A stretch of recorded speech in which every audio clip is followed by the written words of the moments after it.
1970s నుంచి చూసుకుంటే అప్పుడు స్వర్గీయ ఇందిరాగాంధీ గారు ప్రధానమంత్రి ఉన్నప్పుడు వారు ఎస్సీల గురించి గరీబీ హటావ్ అని చెప్పి ఏదైతే కార్యక్రమం తీసుకున్నారో దాని ద్వారా 20 పాయింట్ ప్రోగ్రామ్ ఇంప్లిమెంటేషన్లో ఎస్సీస్కి అందరికీ కూడా అసైన్ ల్యాండ్స్ ఇవ్వడము, పక్కా ఇల్లులు కట్టించడము, ఇవన్నీ కూడా కార్యక్రమాలు ఆ రోజులలో ఇందిరాగాంధీ గారే తీసుకోవడం జరిగింది.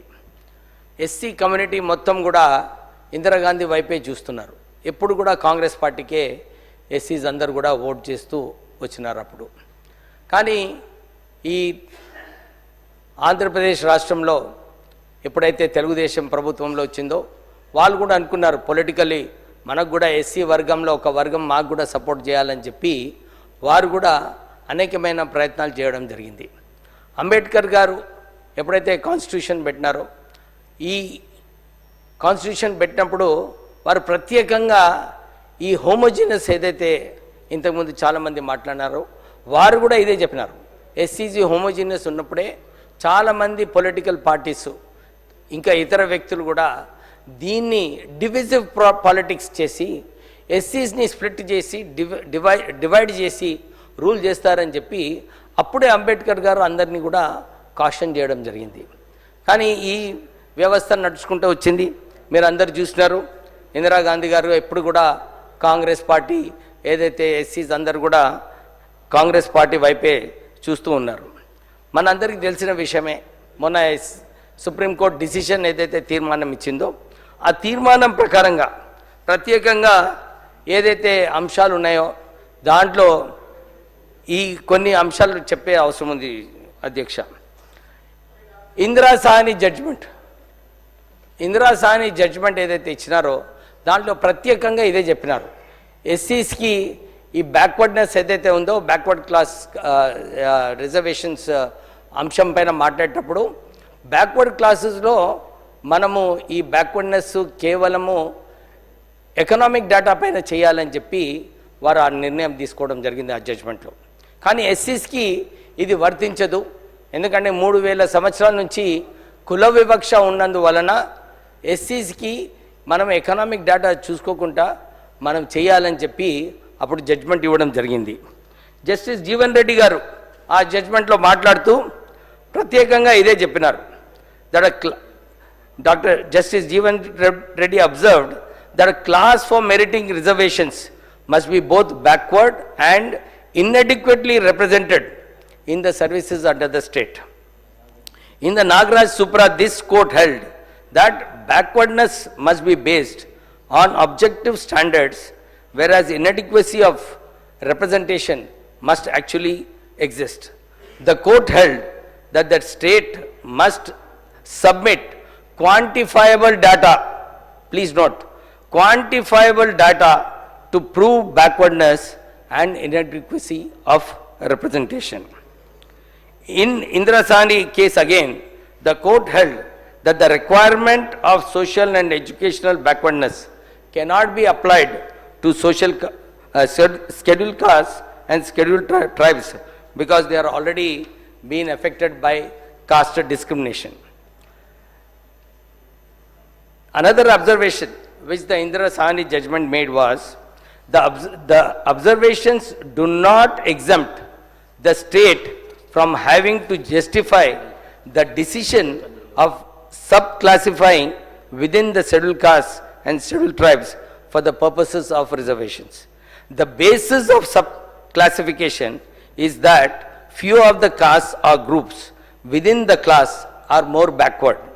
Thus, though the state is not required to collect quantifiable data to prove backwardness of the entire class of scheduled castes and tribes, it is required to collect data to prove inter se backwardness within the class where it seeks to make a subclassification within the class. So, Supreme Court decision very clear ga cheptundi Adhyaksha that quantifiable data to prove interdependence is very important అని. ఇప్పుడు మనకు ఇంతకుముందు అందరూ మంత్రి గారు కూడా మాట్లాడేటప్పుడు ఈ ఇంటర్సే బ్యాక్వర్డ్నెస్ ఏంది దాని గురించి మాట్లాడడం జరిగింది. చాలామంది బయట కూడా అప్పుడు ఈ వర్గీకరణ గురించి మాట్లాడేటప్పుడు మాలల పైన చాలా అపోహలు స్పష్టించారు. ఎందుకంటే నేను కూడా కొద్దిగా డేటా తీసుకున్నాను 2016 నుంచి 2014 వరకు. ఎందుకంటే చాలామంది ఎంపిరికల్ డేటా గురించి ఏదైతే ఉందో, మా ఒపీనియన్లో ఎంపిరికల్ డేటా ఈజ్ జాబ్స్లో, ఎడ్యుకేషన్ అడ్మిషన్స్లో, గవర్నమెంట్ బెనిఫిషరీస్ ఎంతమంది ఉన్నారు ఏంది అని చెప్పి ఆ డేటా చెప్పడం జరిగింది. కొందరు బయట పోయి తప్పుడు ప్రచారాలు చేశారు. మాలాలే అన్ని రిజర్వేషన్స్ తీసుకున్నారు, మాలాలే అన్ని ఉద్యోగాలు తీసుకున్నారని చెప్పి తప్పుడు ప్రచారాలు చేశారు. అందరికీ తెలిసిన విషయమే. 2011 సెన్సస్ తీసుకోవడం జరిగింది. కానీ తెలంగాణ ఉద్యమం వచ్చింది అధ్యక్ష, దీని గురించే వచ్చింది. అప్పుడు ఆ రోజులలో తెలంగాణ ఉద్యమం ఎందుకు వచ్చిందంటే, తెలంగాణలో చాలా తక్కువ మందికి ఉద్యోగాలు వచ్చాయి, తెలంగాణలో నష్టమైందని చెప్పి అప్పుడు అందరూ ఉద్యోగాల గురించి ఉద్యమం చేయడం జరిగింది. రిజర్వేషన్స్లో కూడా అదే పరిస్థితి ఉండే. ఆ రోజులలో తెలంగాణ మాలలకు కూడా ఏదైతే అందరు బయట ప్రచారం చేశారో అలా జరగలేదు అధ్యక్ష. Just to get to the notice of the house. ఎందుకంటే తప్పుడు ప్రచారాలు చేసినప్పుడు దాన్ని తిప్పికొట్టేది కూడా అవసరం ఉంది. సో మీ ద్వారా ఈ ఇష్యూ చెప్పడానికి నేను ఈరోజు చెప్పడం జరుగుతుంది. అంతేగాక ఇప్పుడు 2016 నుంచి 2024 వరకు ఏదైతే డాటా మేము సేకరించినామో, జాబ్స్లలో మాదిగలకు 66,522 ఉద్యోగాలు వస్తే మాలలకు కేవలము 48,388 ఉద్యోగాలు వచ్చాయి అధ్యక్ష. డబుల్ బెడ్రూమ్ ఇల్లు కూడా 64,351 ఇల్లు డబుల్ బెడ్రూమ్ ఇల్లులు మాదిగలకు వస్తే 41,413 కేవలం మాలలకు రావడం జరిగింది. ఎస్సీ కార్పొరేషన్ నిధులు కూడా బెనిఫిషరీస్ 10,776 మాదిగలకు ఉంటే 3,759 మన మాలలకు రావడం జరిగింది అధ్యక్ష. అంటే ఏమని చెప్తున్నాం అంటే, ఉద్యోగాలలో కూడా చాలామంది చూసినారు, బ్యాక్లాగ్స్ ఉన్నాయంటే దాంట్లో ఎస్సీస్లో తక్కువ మందికి ఉద్యోగాలు వచ్చినాయని చెప్పి బ్యాక్లాగ్స్ ఉండే అధ్యక్ష. సో మాలలు ఎక్కువ ఉద్యోగాలు తీసుకున్నారు, ఎక్కువ బెనిఫిట్స్ వచ్చినాయని చెప్పి అదంతా తప్పుడు ప్రచారం అని చెప్పి మళ్ళొకసారి ఏదైతే మేధావులు అప్పుడు మాట్లాడినారో దాని గురించి చెప్పడం జరుగుతుంది. చాలా మంచి విషయము ఉత్తమ్ కుమార్ రెడ్డి గారు చెప్పారు. ఏమని చెప్పారు, మేము కూడా కట్టుబడి ఉన్నాము, మేము 18% రిజర్వేషన్ ఏదైతే కులగన మొన్న చేసిన ద్వారా 18% ఏదైతే ఎస్సీస్ పాపులేషన్ ఉందో దాని ప్రకారంగా చేస్తామని చెప్పి వారు చెప్పడం జరిగింది. మేము ఒకటే కోరినాం అధ్యక్ష, ఇంతకుముందు కూడా మాట్లాడినప్పుడు, తమిళనాడు, హర్యానా, పంజాబ్లో ఇక్కడ కూడా కేటగరైజేషన్ చేసినప్పుడు అక్కడ రిజర్వేషన్స్ పెంచిన తర్వాత కేటగరైజేషన్ చేయడం జరిగింది. అక్కడ తమిళనాడులో 3% ఎక్స్ట్రా రిజర్వేషన్ ఇచ్చారు, హర్యానాలో కూడా 20% ఎక్కువ రిజర్వేషన్స్ ఇచ్చారు, పంజాబ్లో 25% రిజర్వేషన్స్ ఇచ్చారు. సో ఈ సబ్ కేటగరైజేషన్ వలన ఇంతకుముందు ఏదైతే మాలా మాదిగా చుచ్చులు ఉన్నాయో ఇది పోవాలనుకుంటే సబ్ కేటగరైజేషన్ వలన ఈ చుచ్చులన్నీ కూడా పోవాలి అధ్యక్ష.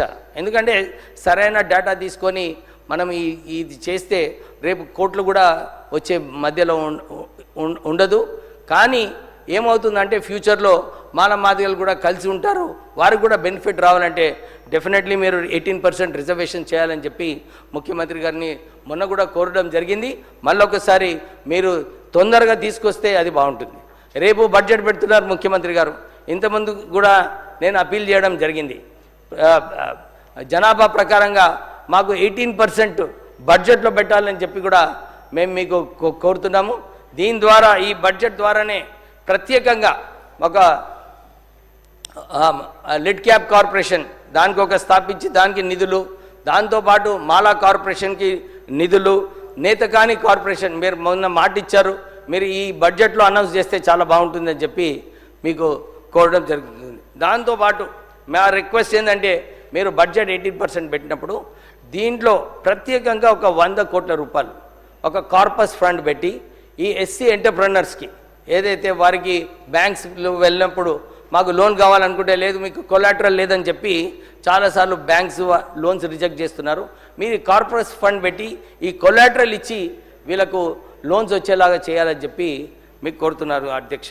అంతేగాక ఎనీ కాంట్రాక్ట్ గవర్నమెంట్లో 10 కోట్ల వరకు ఉన్న కాంట్రాక్ట్స్లో దాంట్లో సుమారు 18 నుంచి 20% వరకు ఎస్సీ ఎంటర్ప్రెనర్స్కి కాంట్రాక్టర్స్కి ఈ కాంట్రాక్ట్స్ ఇవ్వాలని చెప్పి మీకు కోరుతున్నాను అధ్యక్ష.